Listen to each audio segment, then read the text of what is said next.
What's up, guys? We'll get started in just a second here. Actually, the camera's over there. We'll do all that fun stuff.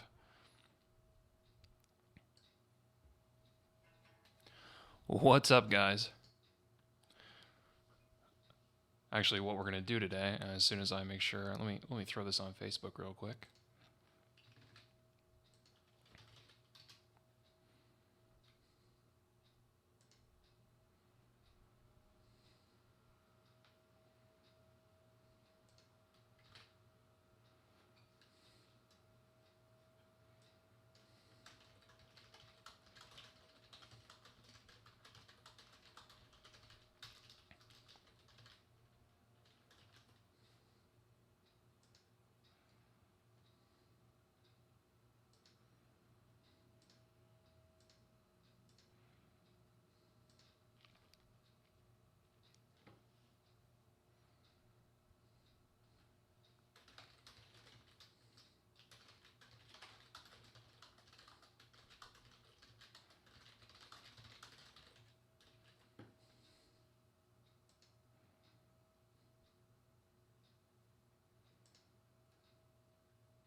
All right, so here we go. This is gonna kind of be the first time I've ever streamed anything like this, so we'll do a little bit different this time. First of all, what I'm going to do is kind of walk you through the whole process here of what we got going on. For most of you that don't do, or those that don't do streaming, kind of understand how it works. There is an application called OBS Studio. That's what I'm currently running. It allows me to take the video from the little webcam that I have, and then mix in audio, mix in the displays, what have you. Specifically for what we're doing today is the program that you see in this area right here is a program called Reaper. And actually, let me do, how do I do this? Let's see if I can get it like popped up closer to you.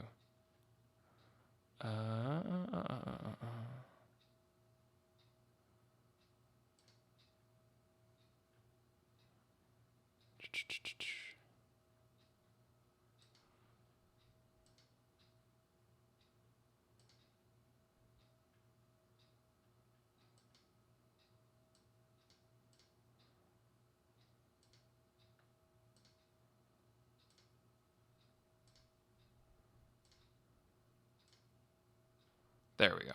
That might be a little bit better. You guys should be seeing it get larger. Anyway, sorry about that. So what we have here is a program called Reaper. It's in the same vein as Logic, Cubase, all that fun stuff. It's just your music management software in this case. I don't particularly prefer it over any other things. It's easy to use and fast and extremely affordable. And by extremely affordable, I mean like a copy of Cubase I think will run you $200 to $300. You can get this as like a common license for I think like 50 or 60. So definitely in the affordable range, and the plugins that come with it are, they're actually really good. So what we've got going on, just to kind of get you an idea of how we run the software here, is I actually use a Focusrite 18920. I would show you, there's ESPN. Let me mute that real quick. Muted.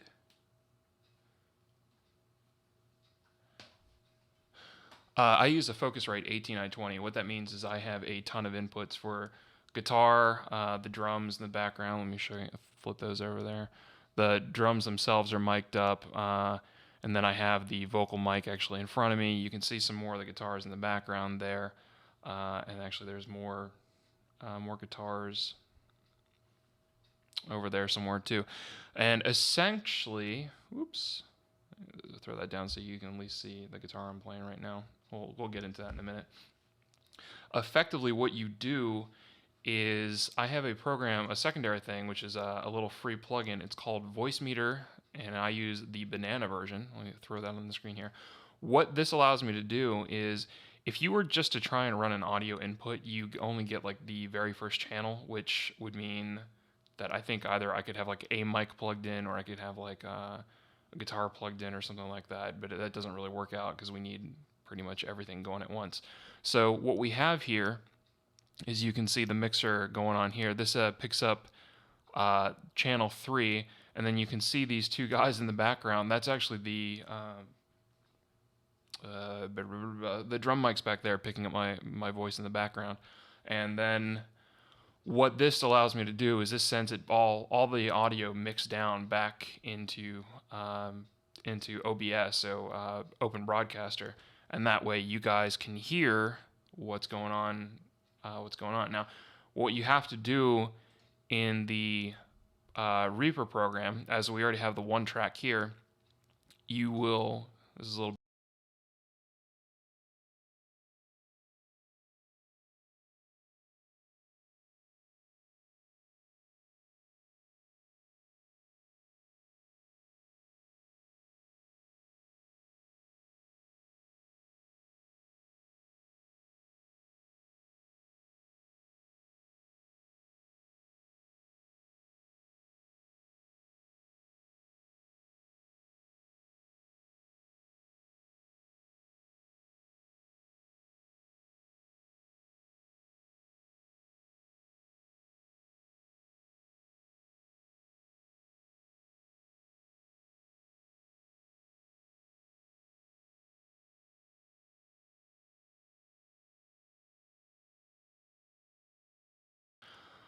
So what we have here is, now that we have that set up, we've got insert 2 left, which is actually input number 3.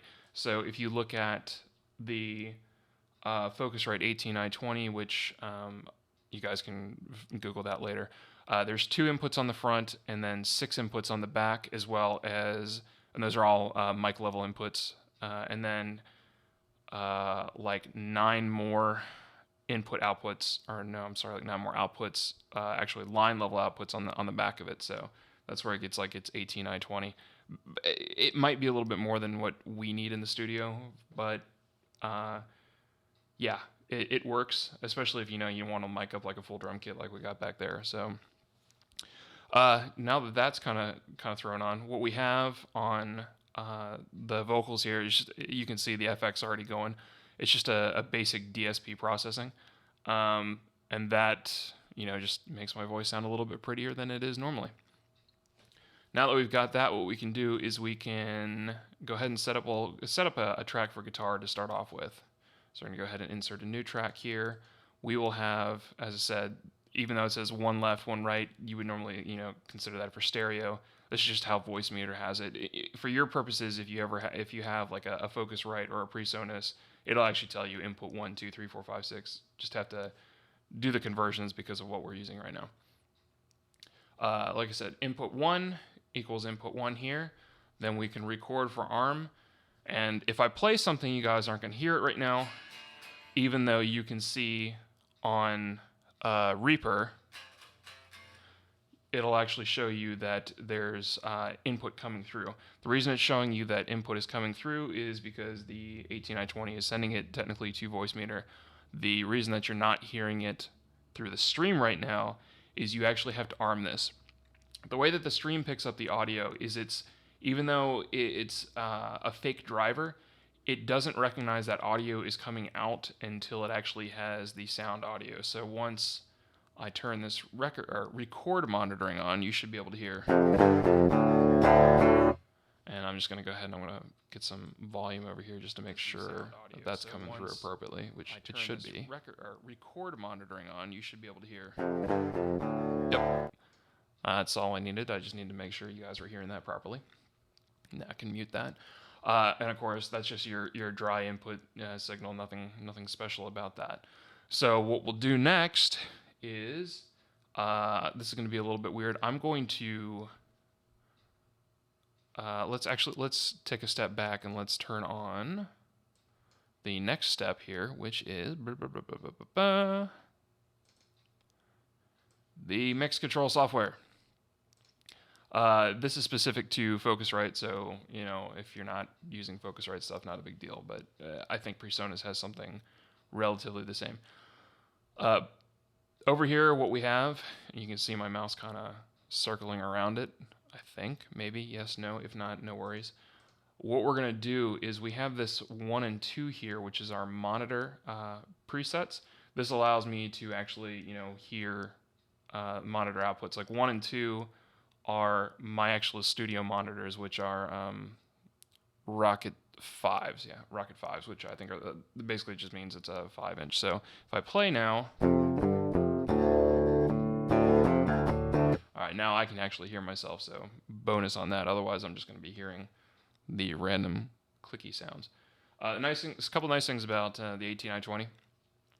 In 2 input or headphone outputs, so you can actually run, like if you got like a drummer playing and a guitarist playing at the same time, they can have their own unique mixes. They can have their own, I don't know if they can have their own unique click tracks, but you can send the click tracks specifically to the headphones. That's just all routing done to Reaper, no big deal there. And then the headphones themselves have their own independent volume knobs, and they're based on the master volume out, which you'll notice in mix control. I will alter this real quick, and you should see it go up and down. So there we go. All right, now I'm going to get a little feedback. One moment.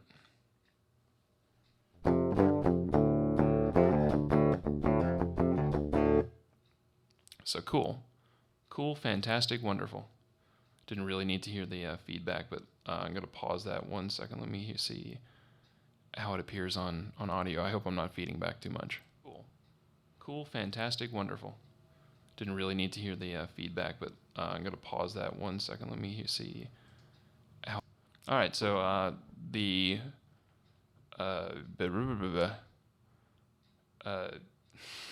it's not feeding back through the microphone, so that's good. That's what I was really concerned about.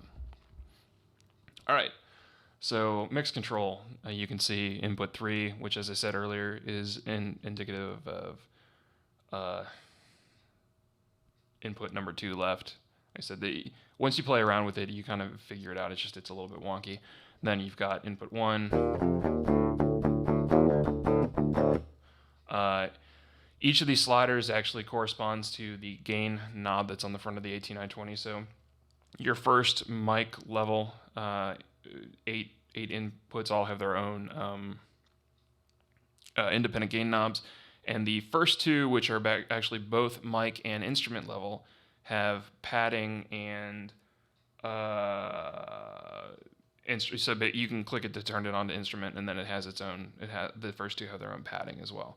The other ones, you can read the book on it. They all have their own 48 volt phantom power. So if you're using powered mics that need power, you can run it through all 8, no problem. Okay, so now that we've got all that out of the way, and I sound like I'm rambling, why don't we go ahead and get into a little bit of music, huh? So the first thing that we're going to do is we can do this one of 2 ways. I kind of like to use Easy Mix because I think it makes it easier on myself. The audio that we have is, or the guitar inputs that they have, are really slick anyway. So I'm going to go ahead and let's add some Easy Mix in here.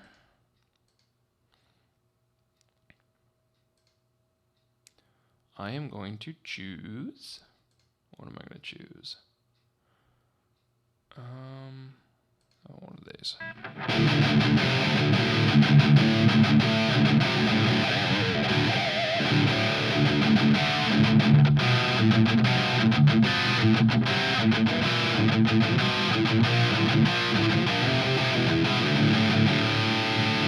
All right, we'll use that. We can start off with.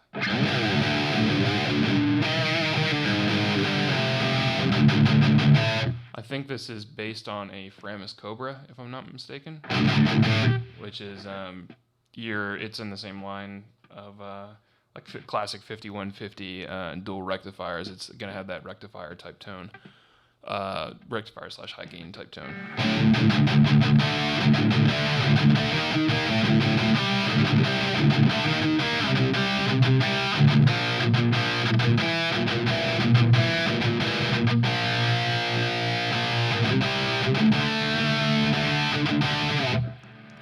All right, so next thing, now that we got that kind of out of the way, we got like a little tone to work with.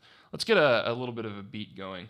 Now, what I'm going to do is I'm going to say, let's go up to 140.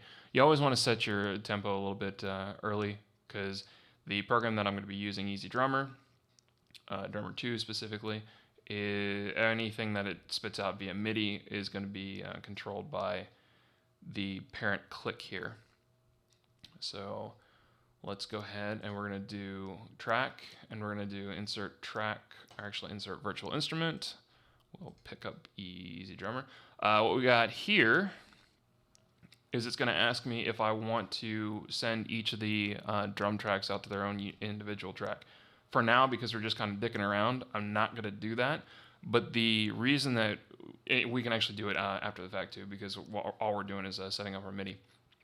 The reason that you would do that is the Easy Drummer itself has its own built-in basically miking. So when you send each of the drums out to its own track, you can say, all right, well, I want to put X processing on the bass drum, and I want to put X processing on the cymbals, and I want to put X processing on the snare drum. You can just break everything up into pieces, and it ends up sounding, you can make it sound more real, different compression levels, different reverbs, et cetera, et cetera. But for right now, because we're just doing, I don't know, for lack of a better word, writing / dicking around, we're just going to go ahead and use the one. So what Easy Drummer looks like.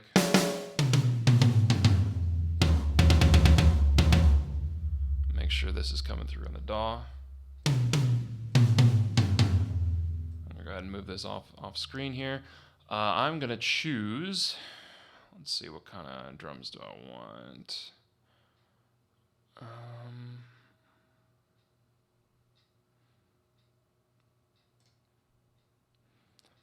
Let it load up a new drum sounds here.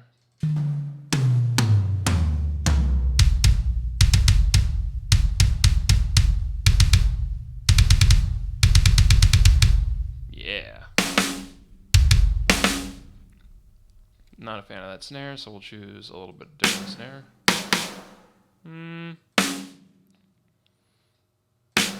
Okay. We'll work with it.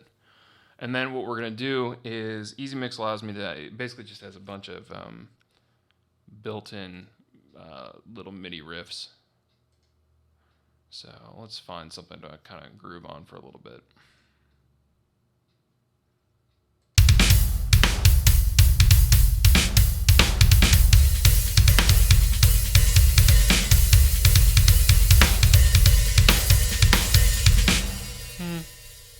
Maybe. Let's see what we got in here.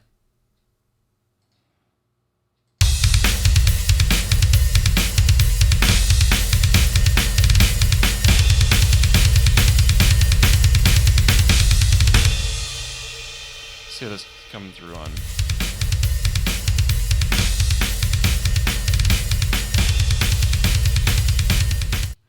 So it sounds pretty good over the stream. That's what I just wanted to check. Let's see, what do I kind of want? What I'm going to do is I'm going to pull one of these in, and let me show you how this works. So this is all like the listing of stuff that I have. We're going to pull one of these in, and we're going to actually half time it so we can change the tempo, half tempo.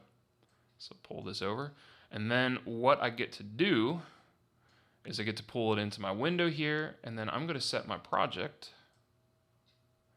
This is going to be the area of my project that I'm working in, and I'm just going to go ahead and I'm going to toggle it to repeat. So when I hit play here,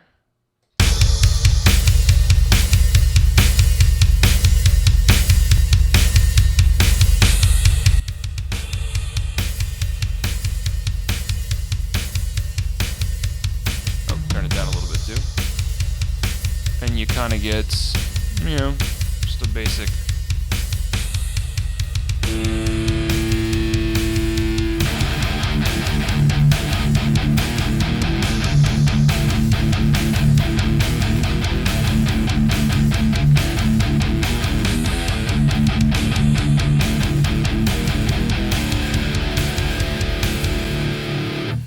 So good little chugga chugga chugga chugga chugga. something along those lines. We'll figure out a line to work with in a minute here. All right, I'm still not really happy with that MIDI loop, so we'll go ahead and we'll kill that. We're gonna find something else. I assure you, we got plenty of MIDI to dick around with.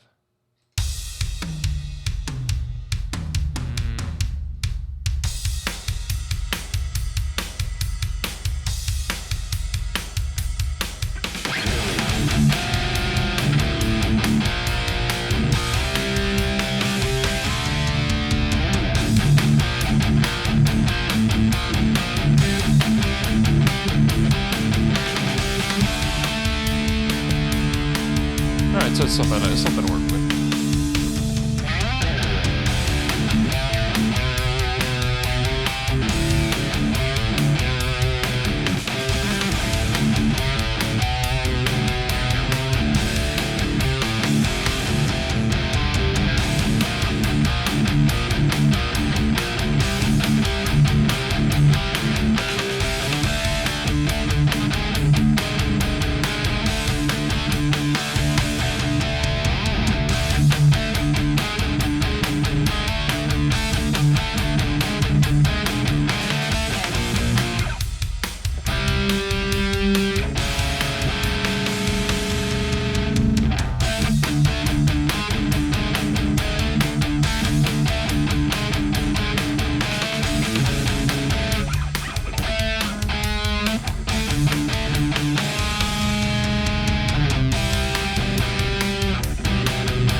Let's go with that.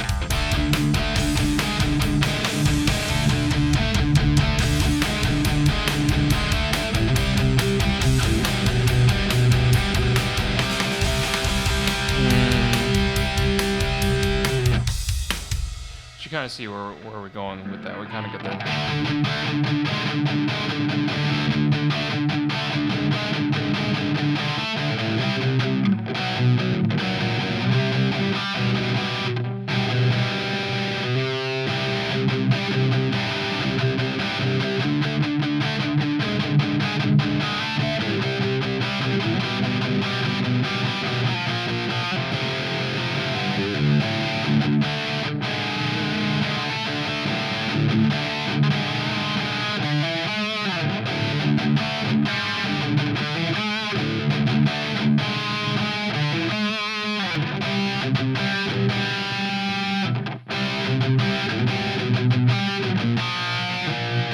Usually this would probably be a little bit better if I was actually going into one of these sessions with some sort of song in mind, but literally we just come up with the shit off the cuff.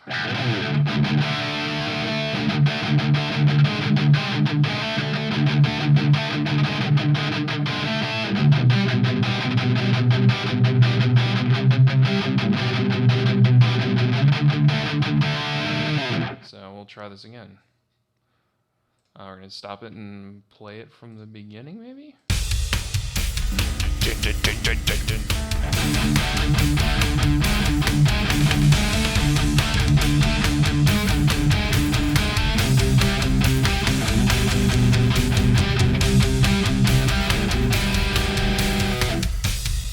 So, quick note, you kind of saw what went on there. This actually started going through and started re-looping a little bit after I was ready for the riff. So this drum riff probably will not work for this. Unless I screwed it up. Let me delete this here. Try adding it from the beginning. Let's try it one more time.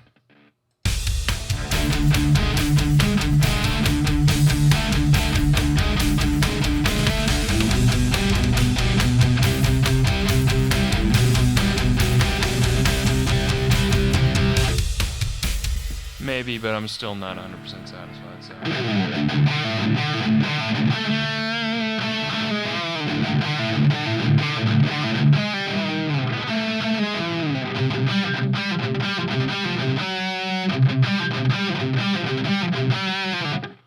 So you try maybe mess around with the styles a little bit.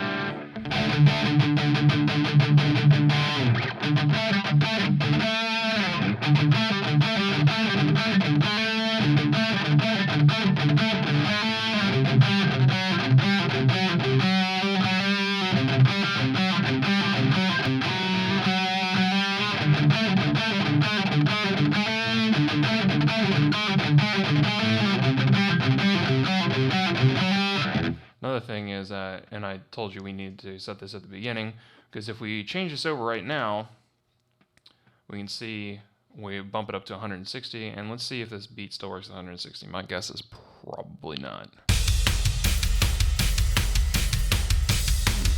Not bad. I mean, no, you can see that little double bass skip there is not going to work. So kill this again, and back to the drawing board on drums. How about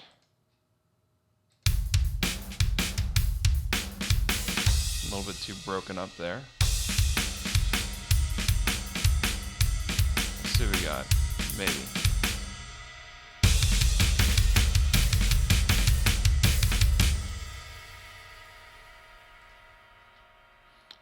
Interesting that what we're seeing here is, oh, I know why. There is a a MIDI block editor on the Easy Drummer section, so I was playing both that and this at the same time. That's why everything sounded kind of screwed up. Whoops. Fail. Oh well, shit happens.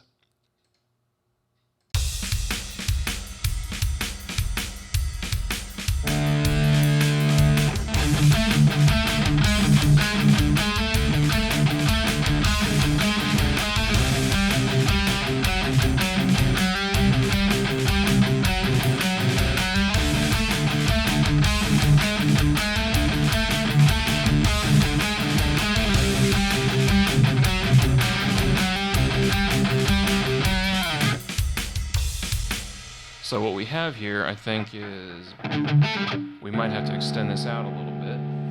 So what we're going to do is we'll take the track here. Didn't mean to do that. We're going to just do a Control-C, just like you would do on Windows. Control-V to paste it over. And we don't know why I posted it in the vocal track, but that doesn't matter. So we will increase our working area here.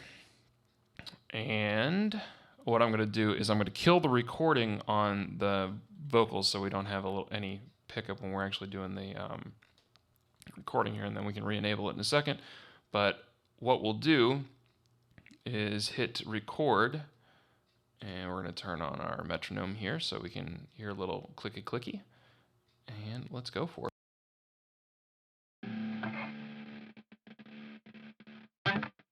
Oh, before I do that, let me set up my metronome settings. Metronome/pre-roll.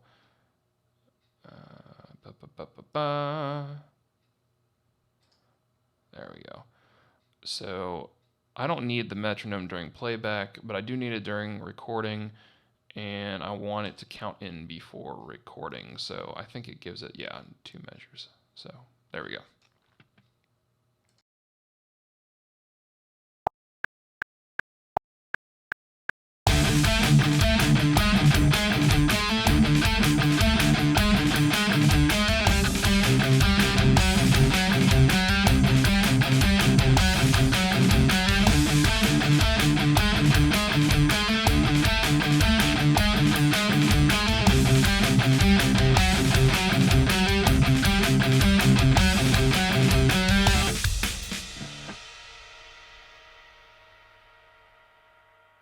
All right, something to work with there. You can see, because I'm using the toggle repeat, as soon as we go through, it starts into a second take. So we will go ahead and we're going to delete that take so we only have the one. Now what we do here is we actually duplicate this track. And the reason we duplicate this is because we're going to actually double track guitars. Now, this is not the complete double tracking process, because if you do this, all you're doing is making that one track louder. It's not true double tracking. So we duplicate it because I just want to use the same tone and everything's a little bit easier to set up. So then we delete the actual take. What we're going to do here is we are going to pan this track to the left. We are going to pan this track to the right. We're going to go back to the beginning, and we're going to go ahead and record this all over again, pretty much doing the same thing, because what you're going to hear is you should hear two unique guitars played side by side. I said play, or I meant to hit record and I hit play, which makes me look stupid, so we'll do this again.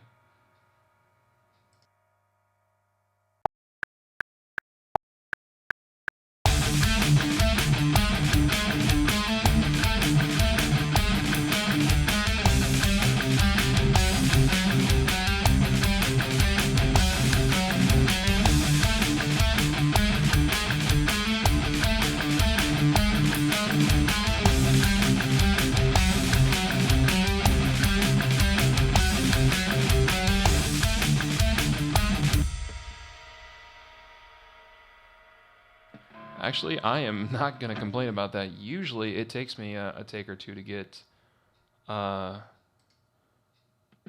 pretty much dead on, as those were. So I'll go back and listen to them real quick. You can see we got left and right here.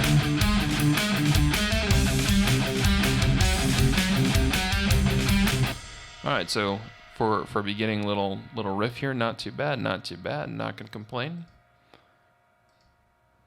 One moment, let's check. Okay. So as I said, I'm not really going to complain about that. Like those two were pretty much dead on. All right, so what do we do now? Now we're going to go ahead and we're going to add another track. This is going to be pretty much my lead track. So even though we've got a guitar left and right, if we were in a band setting, essentially you could consider that guitarist number 1 / rhythm guitarist. So if, as a lead player, I would almost be double tracking my leads, but that's going to be next to impossible. So what we do, first of all, let's find a tone that we like.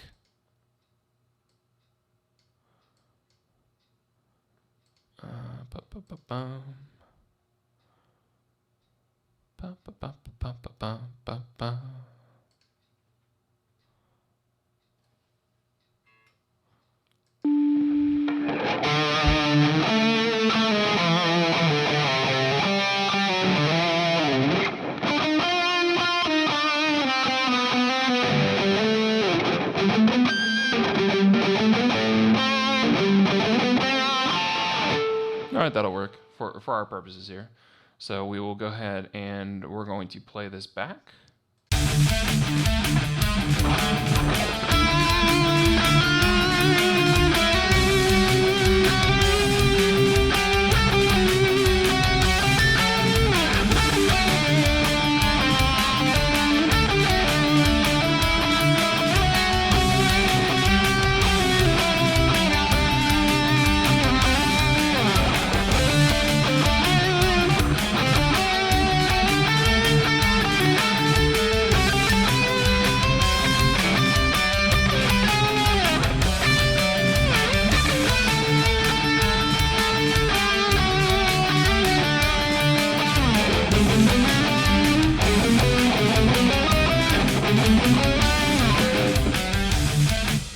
So yes, as you can see, I'm kind of all over. We're just trying to find a key that works for there, and as soon as we find a good key for that, that's what we'll start riffing on.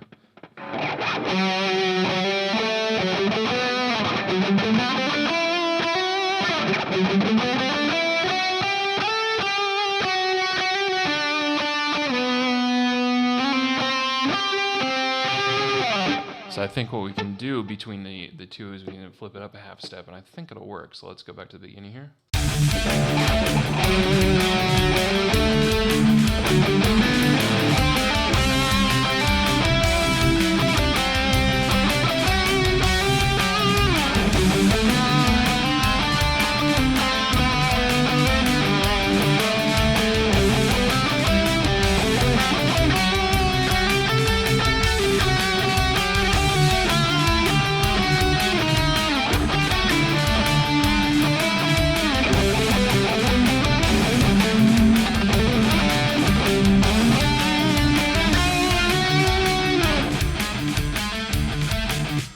So yeah, it looks like if we flip back and forth between these two keys there.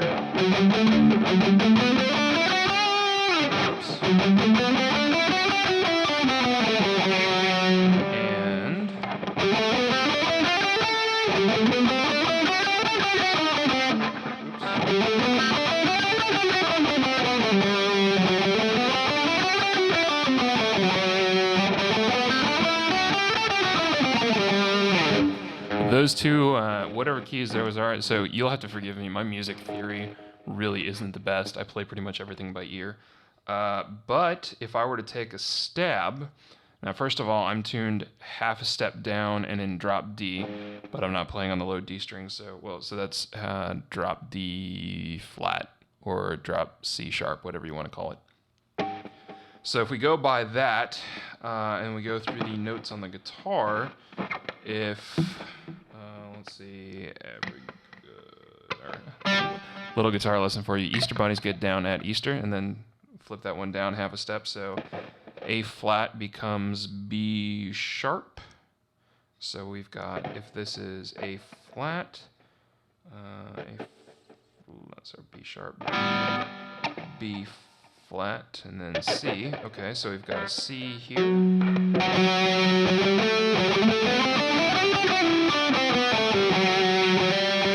So we've got a C and a C sharp, some sort of, I don't know if they're like Lydian, mixed Lydian or something like that. It's somewhere in that zone. That's, like I said, it's not, my music theory is fucking terrible, but that's where we are somewhere. So if you're trying to play along, trying to figure out what's going on. So let's try this again.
Now the shitty thing here is I am not going to remember what I just played, but we will try it anyway. This is going to be an exercise in what the fuck just happened.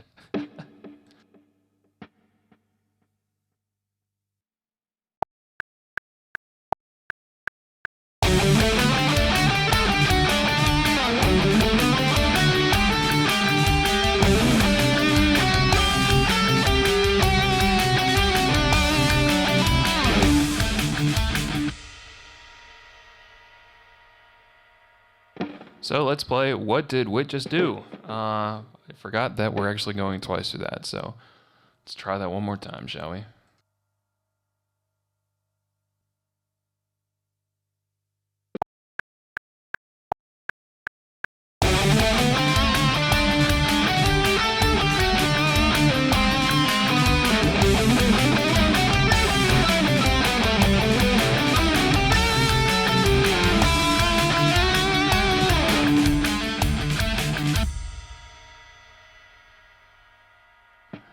The delete all button is honestly my favorite button in all of Reaper because it's going to be used a lot, especially when I do leads. I am not a lead guitarist by any matter of means. I mean, I know a few scales and I know my way in and out of a couple different keys, but Yngwie, I am not. Sorry. So if you're looking for an amazing guitarist, probably not going to find him here. But what you will find is somebody who knows the software pretty well in and out. And by all means, if you have any questions about what I'm doing, please hit me up in the Facebook, or I'm sorry, the YouTube comments down below. Or if you're watching my Twitch stream live, by all means, shoot me a question. I will stop and answer it. Not a problem.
Okay, so not the greatest, not the sloppiest. I can clean it up, not a big deal. But let's see what we got here.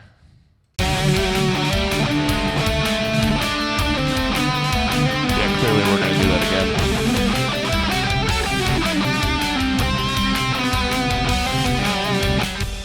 Yeah, we're actually going to do that again right now. I can't stand that.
We're so close, I can feel it. I can honestly feel it.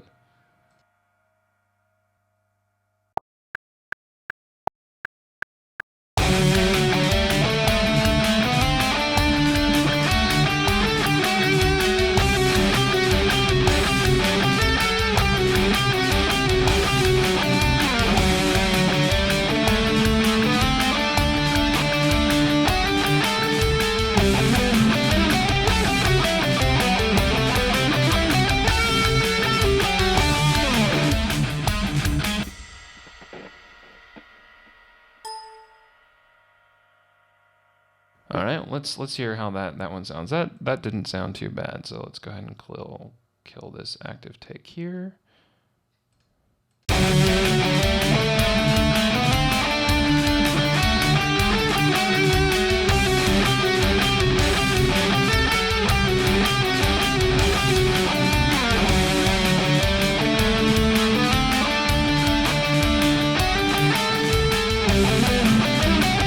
Kind of fucked up on that one. But we can work on that. All right, so it's gonna work. Well, no, this happens quite a lot. Honestly, this is not uncommon. We're gonna sit here and do it until it's fucking right.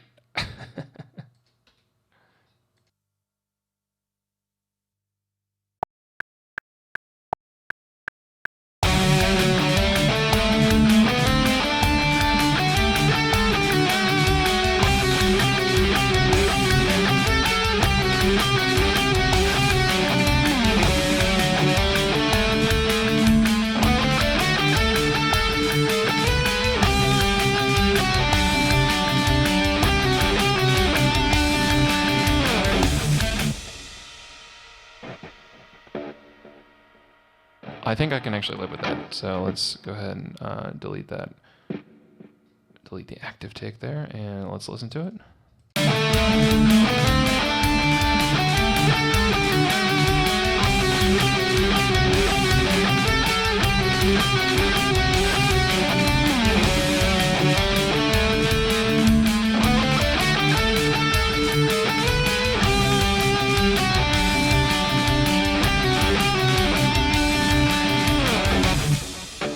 Okay, like I said, we can live with that one.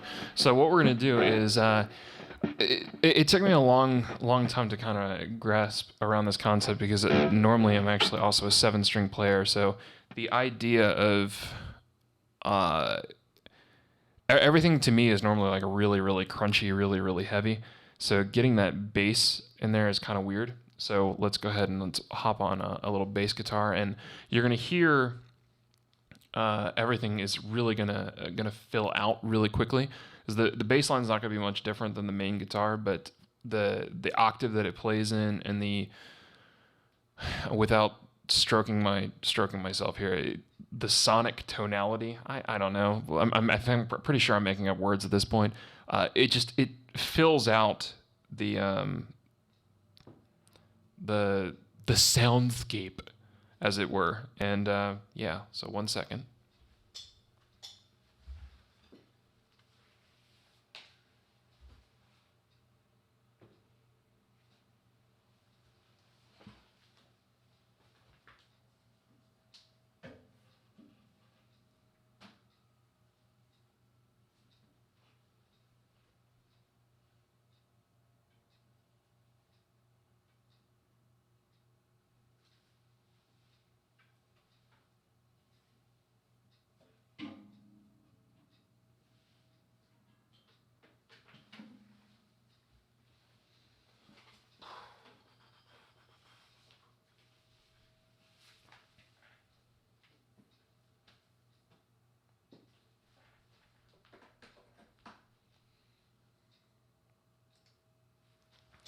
All right, so a couple things about the bass that I'm using. This thing is, let me check, let's see, make sure the camera's, this thing is old as fuck, and I picked it up used secondhand, knowing full well that, as I said, I'm not a bassist, I just needed something to dick around with. So what we're gonna do, we'll insert a new track. We're not gonna copy anything this time because on the bass, we are no longer in input 1, we are actually in input 2, and let's see what we got. It's probably gonna buzz because I've rewired this thing so many times because it just keeps on breaking the wiring, and I'm not very good at soldering, but you know what? Let's go with it.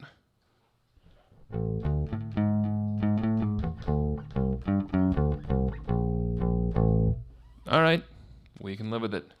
Now what we have to do, also, I think the last time we used this, I was in standard, so let's pop up our magic music making thingamadoo-jigger. And let's just get a little bass clean. And I'm going to tune it real quick.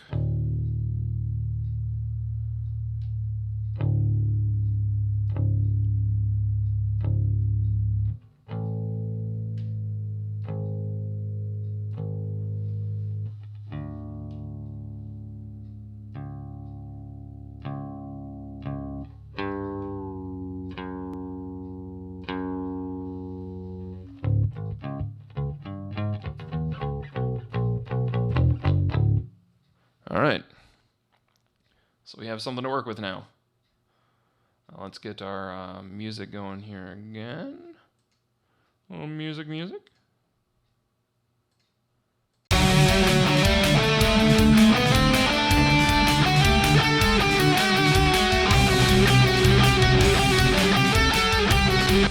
So already,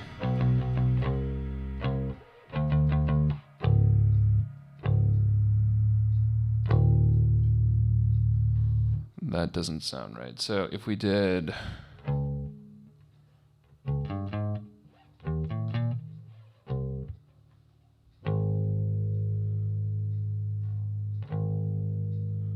I'm actually wondering if that's not a full step down. So what I'm going to do is I'm going to solo this real quick, and I just want to listen to it.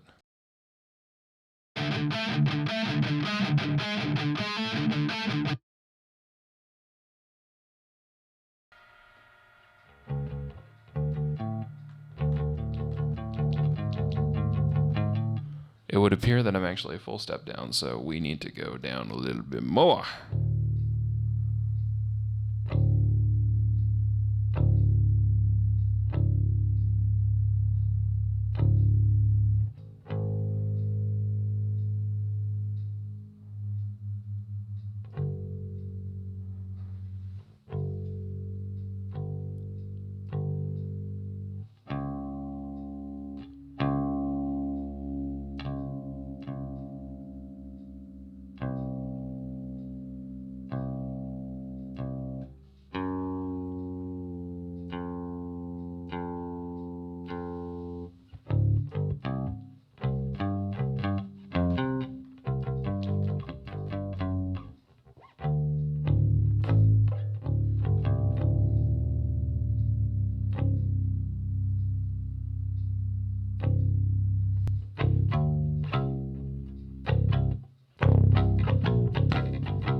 All right, let's try it again.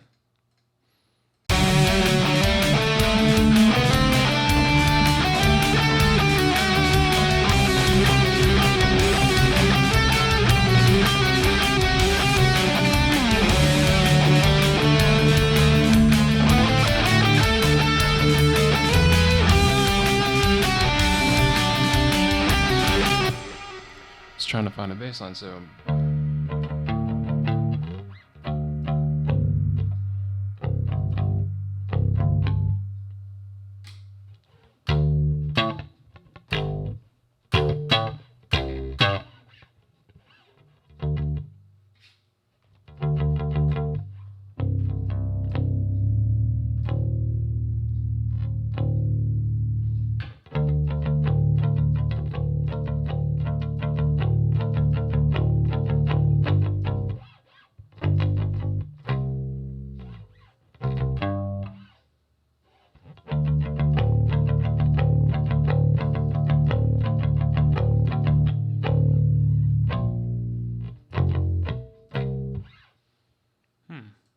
Let's see. I'm actually going to mute the lead here because we're just going to try and get a little. I'm actually going to mute one of the guitar tracks because I want to just see what we got.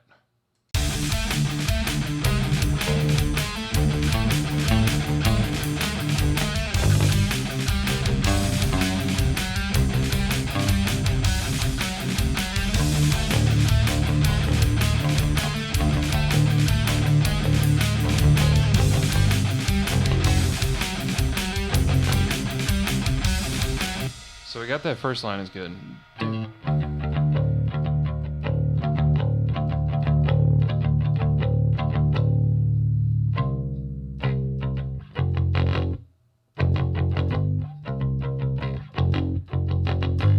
Let's try that.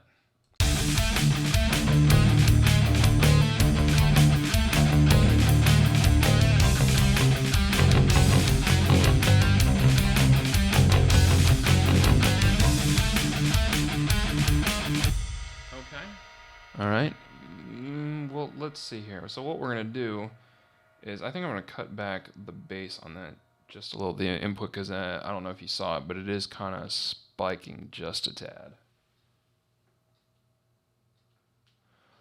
All right, let's try it again.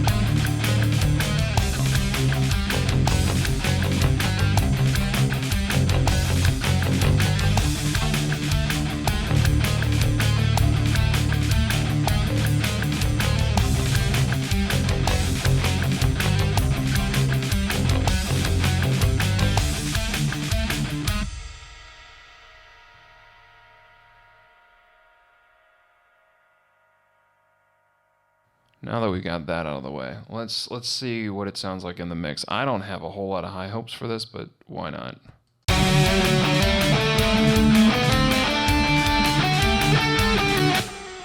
This is why also you delete that take that doesn't work, because otherwise it hits that, thinks the other one's the active take, so let's try it again.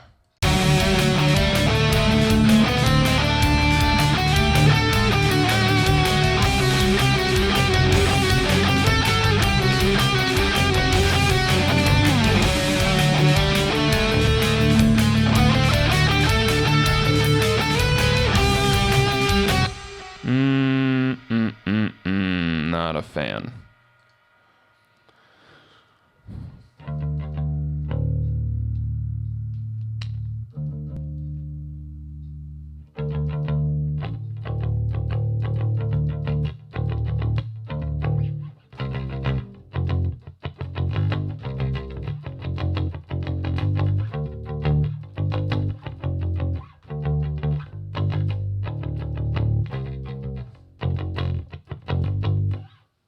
Maybe. Let's try that one. Once again, we're going to mute the two other tracks here. It's not that, it's not really necessary. It just kind of makes it easier to, when you're doing the recording, it makes it easier only to play with one rather than the entire thing going crazy here.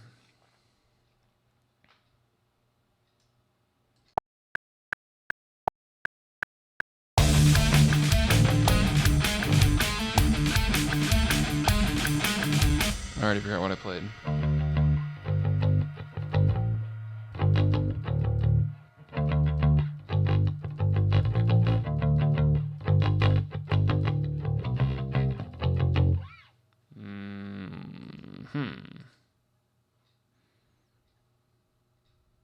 All right, one more time.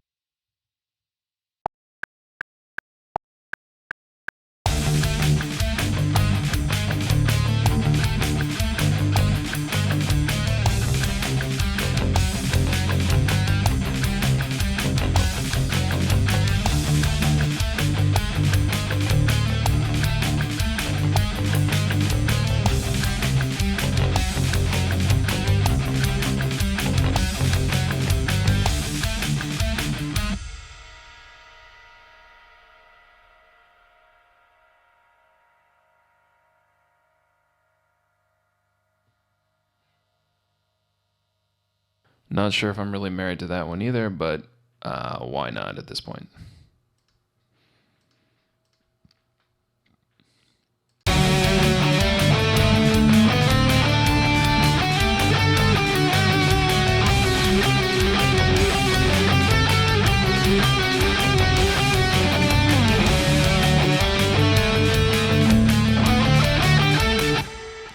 Nah, just I am not feeling that at all. Like at all.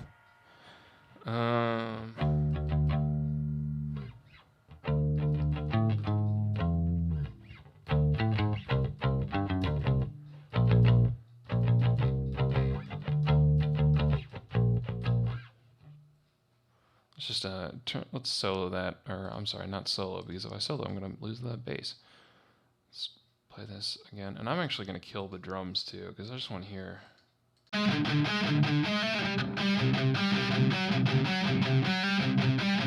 It's kind of like being in your own band, except when you tell the drummer to shut the fuck up, guess what? He shuts the fuck up.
Okay, I'm not sure I'm confident with that, but let's try it. Why not?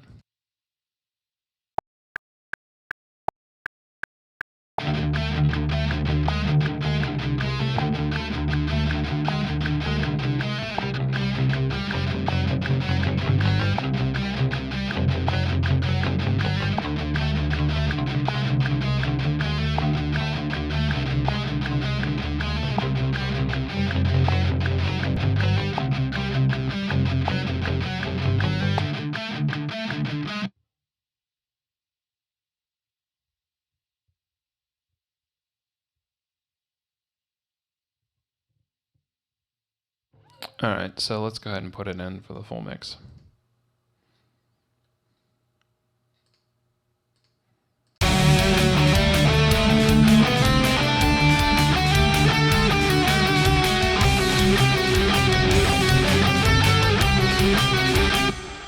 All right, I'm still not happy with it, but for our purposes, we're going to move on. Now, what we're going to do is we're actually going to duplicate that track as well. Because when we're doing bass, we do double track it, but like I said, first of all, let me put in the caveat and say there's no right or wrong way to do this. If it sounds good at the end, congratulations, you've succeeded. I mean, there's basic rules that you kind of have to follow, but like I said, they're really basic, and you'll realize why they're rules because if you break them, everything is going to sound like shit. But for what we're doing right now, I can go ahead and I can copy this. I'm not going to do a true double track because what I'm doing is I'm just making two unique sounds we're not trying to get that left and right stereo effect. So what we have on the first bass was just kind of a clean, everything sounds kind of slick. So the second one, we're gonna put some distortion on it. We're like gonna crush the shit out of it. So we should get a little something like this.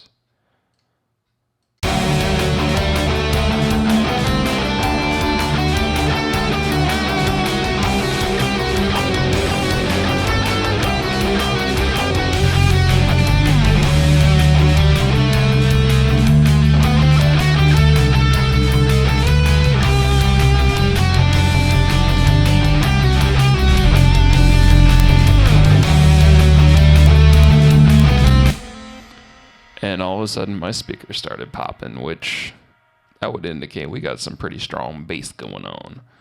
So let's go ahead into the mixer here, and we're gonna kill some of this bass. So if we got drummer here, first of all, I say first of all a lot.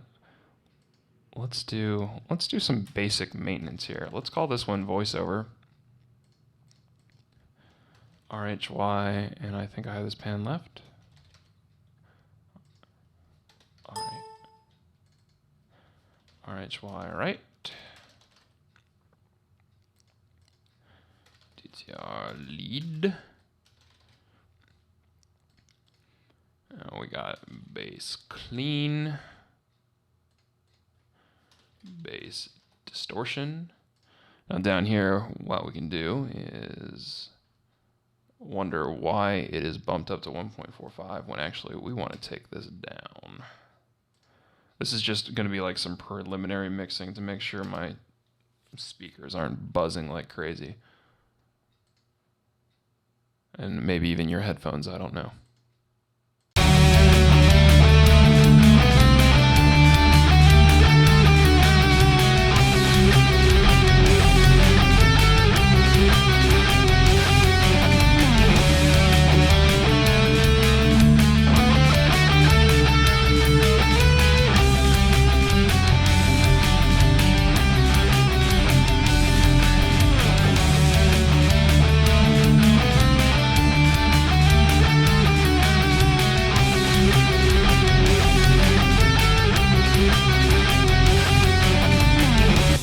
All right, so we got something to work with. Like I said, no right and wrong way. This is pretty much your ears versus my ears versus what you enjoy versus what you don't enjoy. In my case, have hearing problems anyway, so I'm probably going to hear this a little bit different than you. Plus, on the fact that I'm using studio reference monitors, where a lot of you are probably using either just basic speaker monitors or even headphones. So when you're actually doing your final mixes, that's all this is going to change again. But for our purposes here and what we're getting accomplished, this is it's going to work for us. So we've got a couple rhythm tracks, lead track, a couple bass tracks, and a drum track. And this is kind of what, like I said, this is what it sounds like.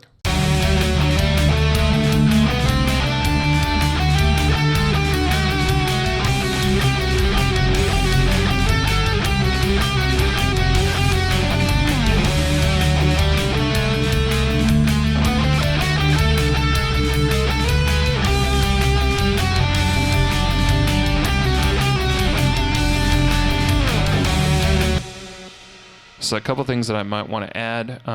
You can hear that, and this is why you normally split those drum tracks across multiple tracks. That kick drum is just getting totally lost in there. So what we would do is we would split our drum tracks out, and we would punch that drum track up. And actually, let's see if I can just do that on my own real quick. So down here in our mixer. Let's see. Let me split it out. See how I got this undocked now. What I can do with Easy Drummer is I can say, all right, let's add some effects here. And let's see if we can't compress the shit out of it and get, just for demo purposes, like like a good, real, a huge thump.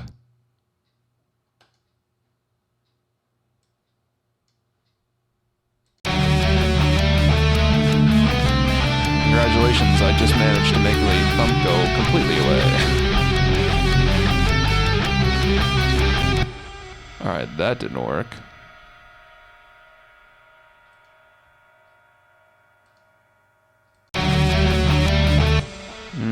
So we're going to do a different effect here. And I'll show you what we've got going on in a second.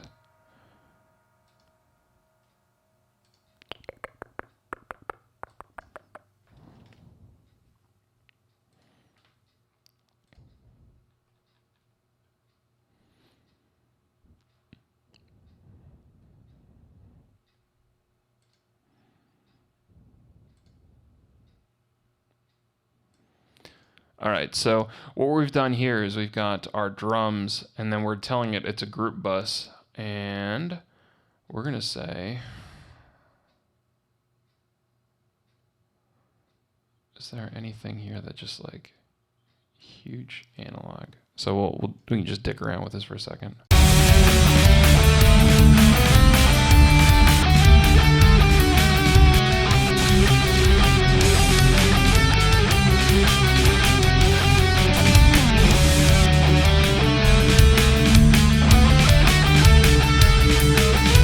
Alright, so basically the preset that I've got it on adds an exciter and a little bit of a distortion, and you can kind of hear how that, well actually we'll throw it on and off real quick. So if it's off,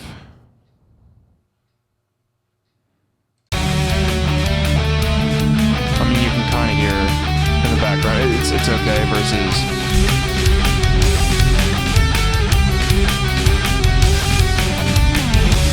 And like I said, normally what we would be looking at doing is putting those on each individual drum itself, because there's when you're putting everything on that one track like that, that exciter actually hits those cymbals as well as the bass and the kick, and then the cymbals being in a different EQ kind of makes them sound a little bit tinny, like trash can lids.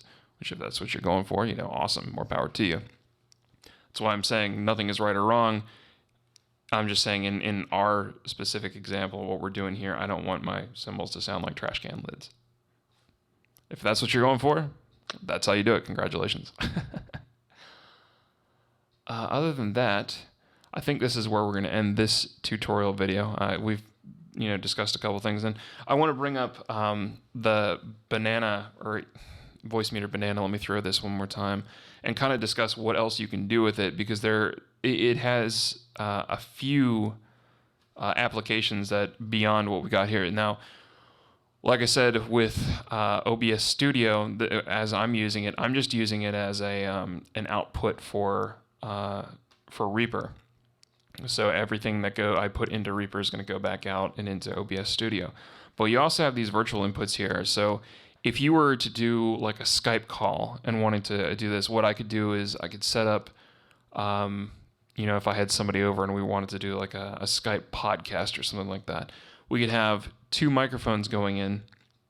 We could put our VSTs, the voiceover VSTs as it were, on our microphones here, and then I could run Skype back into Voicemeeter, and everything would be mixed down, so we could see the person on the other end of the line. Like if you like I said, podcasting is the easiest example of this.